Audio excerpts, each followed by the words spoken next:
পাকিস্তানি একজন জাকের ভাই। আমার ভাইয়েরা, বাংলাদেশ যখন স্বাধীন হয়ে গেল, যুদ্ধের ভিতরে পাকিস্তানি জাকের ভাই যখন এই দপ্তরে খেদমত করতে লাগলেন, যুদ্ধ শুরু হয়ে গেল। যুদ্ধের ভিতরে তিনি দরবার শরীফে খেদমত করতে লাগলেন। যখন দেশ স্বাধীন হয়ে গেল, দেশ স্বাধীন হয়ে যাওয়ার পরে পাকিস্তানি জাকের ভাই উনি হুজুর কেবলার কদমে বললেন, বাবা আমি আমার দেশে যেতে চাই, পাকিস্তানে আমি যেতে চাই, যদি আপনি আমাকে একটু ছুটি দিতেন আমি যাইতাম।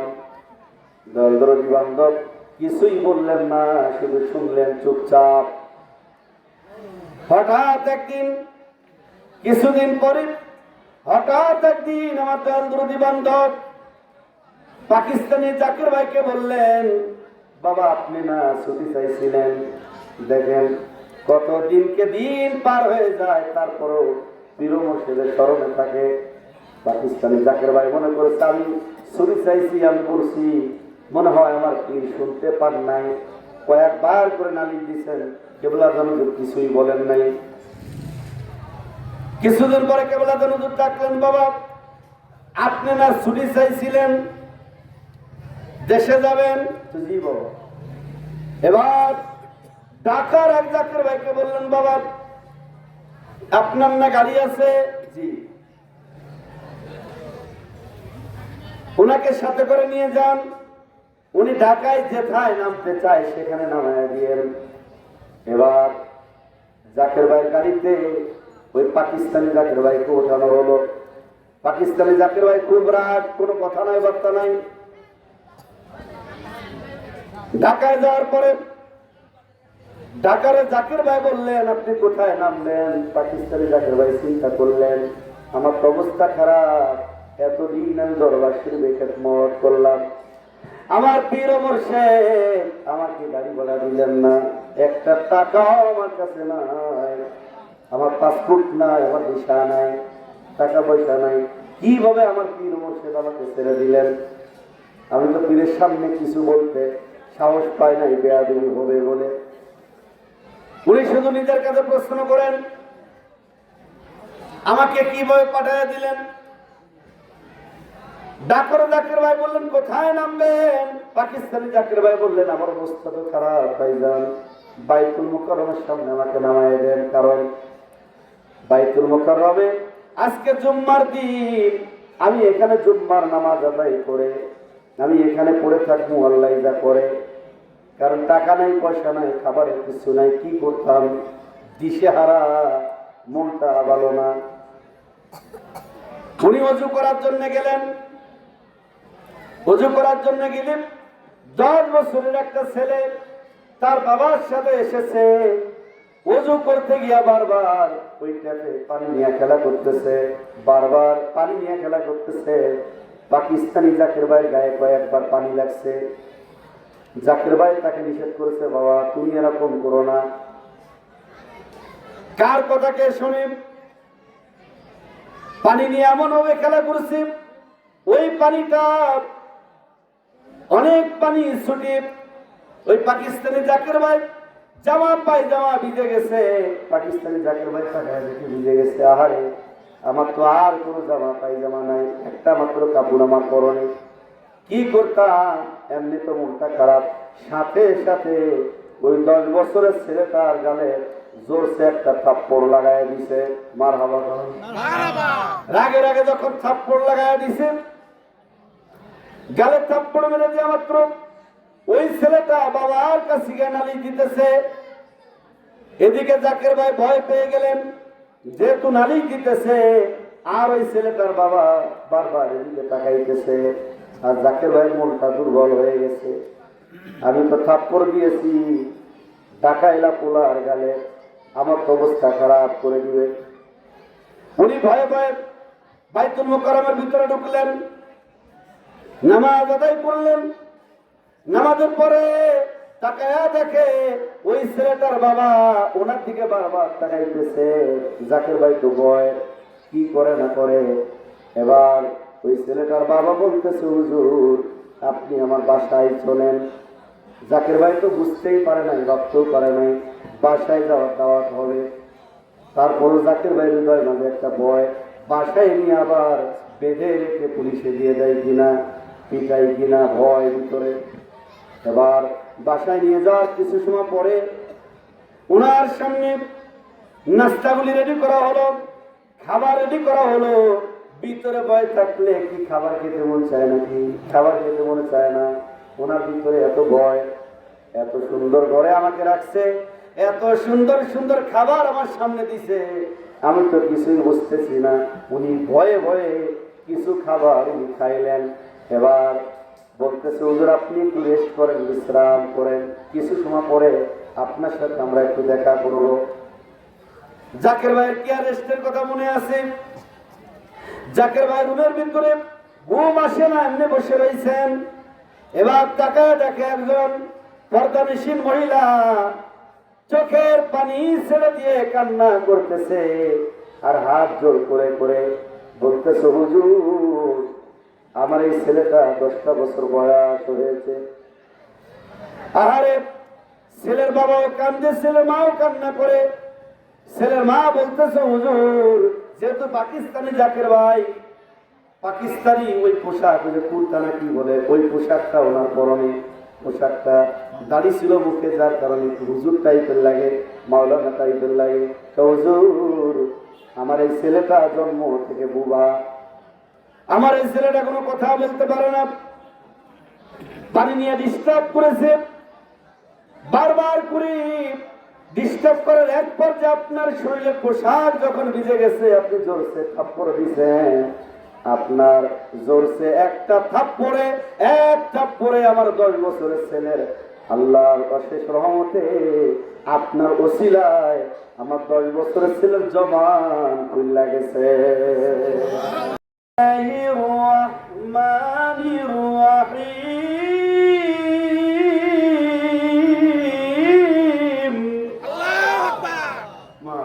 আল্লাহ তাআলা বলতেছেন,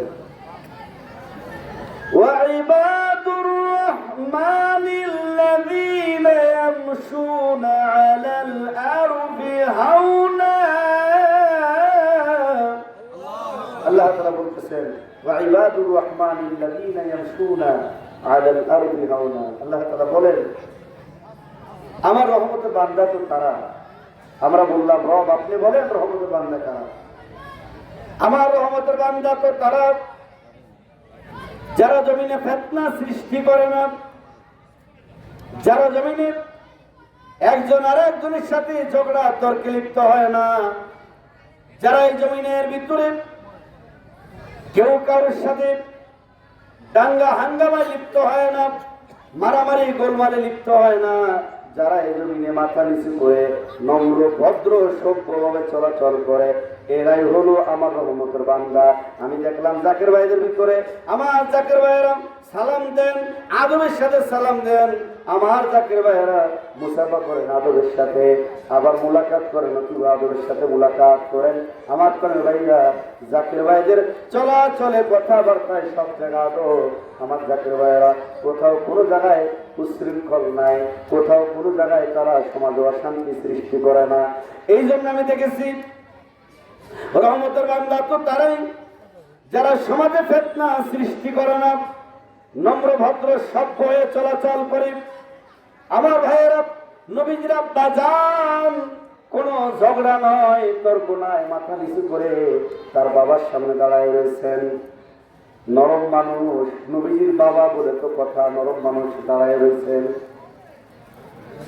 বিশ্ব জাকের মঞ্জিলে আমার কেবলা যান যখন যা হুকুম করেছেন, আমি তো দেখি না, আপনারা যারা দেখেছেন দরবার শরীফে দয়াল গুরু বান্ধব যখন যাহা হুকুম করেছেন, নির্দেশ দিয়েছেন, তখন সেইভাবে জাকির ভাইয়েরা মাথা পেতে তারা মেনে নিতেন, কোনো ঝগড়া না, তর্ক না। কেবলা যেন হুজুরের সামনে কিংবা আদবের সাথে দাঁড়ায় থাকতেন। পাকিস্তানি একজন জাকির ভাই, আমার ভাইয়েরা বাংলাদেশ যখন স্বাধীন হয়ে গেল, যুদ্ধের ভিতরে পাকিস্তানি জাকির ভাই যখন এই দপ্তরে খেদমত করতে লাগলেন, যুদ্ধ শুরু হয়ে গেল। যুদ্ধের ভিতরে তিনি দরবার শরীফে খেদমত করতে লাগলেন। যখন দেশ স্বাধীন হয়ে গেল, দেশ স্বাধীন হয়ে যাওয়ার পরে পাকিস্তানি জাকির ভাই উনি হুজুর কেবলার কদমে বললেন, বাবা আমি আমার দেশে যেতে চাই, পাকিস্তানে আমি যেতে চাই, যদি আপনি আমাকে একটু ছুটি দিতেন আমি যাইতাম। দলদরদি বান্ধব কিছুই বললেন না, শুধু শুনলেন চুপচাপ। হঠাৎ একদিন, কিছুদিন পরে হঠাৎ একদিন আমার দলদরদি বান্ধব পাকিস্তানি জাকির ভাইকে বললেন, বাবা আপনি না ছুটি চাইছিলেন, দেখেন কত দিনকে দিন পার হয়ে যায়, তারপরেও পীর মুর্শিদের স্মরণে থাকে। পাকিস্তানি জাকির ভাই মনে করেছে আমি ছুটি চাইছি, আমি বলছি মনে হয় আমার পীর শুনতে পান নাই, কয়েকবার করে নালিশ দিচ্ছেন, কেবলা হুজুর কিছুই বলেন নাই। কিছুদিন পরে কেবলা হুজুর ডাকলেন, বাবা আপনি না ছুটি চাইছিলেন, দেশে যাবেন? জি বাবা। এবার ঢাকার এক জাকির ভাইকে বললেন, বাবা আপনার না গাড়ি আছে? জি। ওনাকে সাথে করে নিয়ে যান, উনি ঢাকায় যেথায় নামতে চায় সেখানে নামায় দিয়েন। এবার জাকির ভাইয়ের গাড়িতে ওই পাকিস্তানি জাকির ভাইকে ওঠানো হলো। পাকিস্তানি জাকির ভাই খুব রাগ, কোনো কথা নাই বার্তা নাই। ঢাকায় যাওয়ার পরে ঢাকার জাকির ভাই বললেন, আপনি কোথায় নামলেন? পাকিস্তানি জাকির ভাই চিন্তা করলেন, আমার তো অবস্থা খারাপ, এতদিন আমি দরবার শরীফে খেদমত করলাম, আমার পীর মুর্শিদ আমাকে গাড়ি ভাড়া দিলেন না, একটা টাকাও আমার কাছে নাই, আমার পাসপোর্ট নাই, আমার ভিসা নাই, টাকা পয়সা নাই, কিভাবে আমার পীর মুর্শিদ আমাকে ছেড়ে দিলেন? আমি তো পীরের সামনে কিছু বলতে সাহস পাই নাই, বেয়াদবি হবে বলে। উনি শুধু নিজের কাছে প্রশ্ন করেন, আমাকে কিভাবে পাঠিয়ে দিলেন? ঢাকার জাকির ভাই বললেন, কোথায় নামবেন? পাকিস্তানি জাকির ভাই বললেন, আমার অবস্থা তো খারাপ ভাইজান, বাইতুল মুকাররমের সামনে আমাকে নামায় দেন, কারণ বাইতুল মুকাররমে আজকে জুম্মার দিন, আমি এখানে জুম্মার নামাজ আদায় করে আমি এখানে পড়ে থাকবো আল্লাহ যা করে, কারণ টাকা নাই, পয়সা নাই, খাবারের কিছু নাই, কি করতাম, দিশেহারা, মনটা ভালো না। উনি অজু করার জন্য গেলেন। অজু করার জন্য গেলেন, 10 বছরের একটা ছেলে তার বাবার সাথে এসেছে, অজু করতে গিয়া বারবার ওই ট্যাপে পানি নিয়ে খেলা করতেছে, বারবার পানি নিয়ে খেলা করতেছে। পাকিস্তানি জাকির ভাইয়ের গায়ে কয়েকবার পানি লাগছে। জাকির ভাই তাকে নিষেধ করেছে, বাবা তুমি এরকম করো না। কার কথাকে শুনে পানি নিয়ে এমন ভাবে খেলা করছে, ওই পানিটা অনেক পানি ছুটে ওই পাকিস্তানি জাকির ভাই জামা পায়জামা ভিজে গেছে। পাকিস্তানি জাকির ভাই তাকায় দেখে ভিজে গেছে, আহারে আমার তো আর কোনো জামা পায়জামা নাই, একটা মাত্র কাপড় আমার পরনে, কি করতাম? এমনি তো মনটা খারাপ। সাথে সাথে ওই 10 বছরের ছেলেটার গালে জোরসে একটা থাপ্পড় লাগাই দিছে। মারহাবা। রাগে রাগে যখন থাপ্পড় লাগাই দিছে, গালে থাপ্পড় মেরে দেওয়া মাত্র ওই ছেলেটা বাবার কাছে গিয়ে নালিশ দিতেছে। এদিকে জাকির ভাই ভয় পেয়ে গেলেন, যেহেতু নালিশ দিতেছে, আর ওই ছেলেটার বাবা বারবার এদিকে তাকাইতেছে, আর জাকির ভাইয়ের মনটা দুর্বল হয়ে গেছে। আমি তো থাপ্পড় দিয়েছি, ডাকাইলা পোলার গালে, আমার তো অবস্থা খারাপ করে দিবে। উনি ভয়ে ভয়ে বাইতুল মুকাররমের ভিতরে ঢুকলেন, নামাজ আদায় করলেন। নামাজের পরে তাকায়া দেখে ওই ছেলেটার বাবা ওনার দিকে বারবার তাকাইতেছে। জাকির ভাই তো ভয়, কি করে না করে। এবার ওই ছেলেটার বাবা বলতেছে, হুজুর আপনি আমার বাসায় চলেন। জাকির ভাই তো বুঝতেই পারে নাই, ভাবতেও পারে নাই বাসায় যাওয়ার দাওয়াত হবে। তারপরে জাকির ভাই হৃদয় মাঝে একটা ভয়, বাসায় নিয়ে আবার বেঁধে রেখে পুলিশে দিয়ে দেয় কিনা, পিটাই কিনা, ভয় ভিতরে। এবার বাসায় নিয়ে যাওয়ার কিছু সময় পরে ওনার সামনে নাস্তাগুলি রেডি করা হলো, খাবার রেডি করা হলো। ভিতরে ভয় থাকলে কি খাবার খেতে মন চায় নাকি? খাবার খেতে মনে চায় না। ওনার ভিতরে এত ভয়, এত সুন্দর ঘরে আমাকে রাখছে, এত সুন্দর সুন্দর খাবার আমার সামনে দিছে, আমি তো কিছুই বুঝতেছি না। উনি ভয়ে ভয়ে কিছু খাবার উনি খাইলেন। এবার বলতেছে, হুজুর আপনি একটু রেস্ট করেন, বিশ্রাম করেন, কিছু সময় পরে আপনার সাথে আমরা একটু দেখা করবো। জাকের ভাইয়ের কি আর রেস্টের কথা মনে আছে? জাকের ভাই রুমের ভিতরে ঘুম আসে না, এমনি বসে রয়েছেন। এবার তাকায় দেখে একজন পর্দানিসীন মহিলা চোখের পানি ছেড়ে দিয়ে কান্না করতেছে আর হাত জোর করে করে বলতেছে, হুজুর আমার এই ছেলেটা 10টা বছর বয়স হয়েছে। আহারে, ছেলের বাবাও কান্দে, ছেলের মাও কান্না করে। ছেলের মা বলতেছে, হুজুর যেহেতু পাকিস্তানি জাকের ভাই, পাকিস্তানি ওই পোশাক, ওই যে কুর্তা না কি বলে, ওই পোশাকটা ওনার পরনে, পোশাকটা দাড়ি ছিল মুখে, যার কারণে হুজুর টাইপের লাগে, মাওলানা টাইপের লাগে। তো হুজুর আমার এই ছেলেটা জন্ম থেকে বুবা, আমার এই ছেলেটা কোনো কথা বলতে পারে না, পানি নিয়ে ডিস্টার্ব করেছে, বারবার করে ডিস্টার্ব করার এক পর্যায়ে আপনার শরীরের পোশাক যখন ভিজে গেছে, আপনি জোরসে থাপ্পড় দিয়েছেন। আপনার জোরসে একটা থাপ্পড়ে আমার 10 বছরের ছেলের আল্লাহর অশেষ রহমতে আপনার ওসিলায় আমার 10 বছরের ছেলের জবান খুলে গেছে।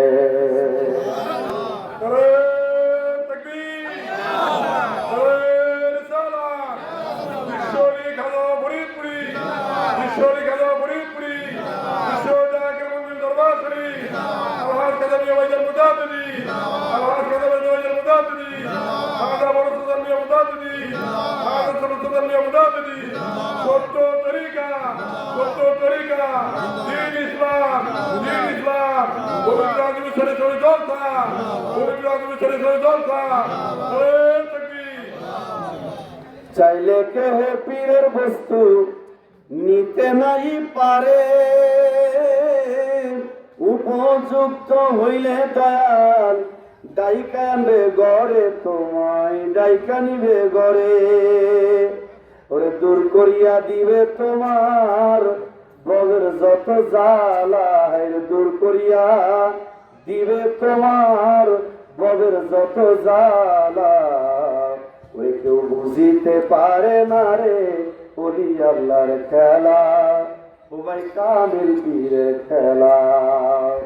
আমার তোর ভাইরা, পাকিস্তানি জাকের ভাই বুঝতে আর বাকি রইল না।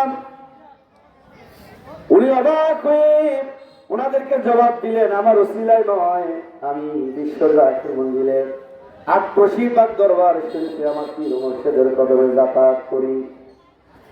আমার পীর কেবলাদের ওসিলায় আপনার ছেলের জবান মহান আল্লাহ তাআলা খুলে দিয়েছেন।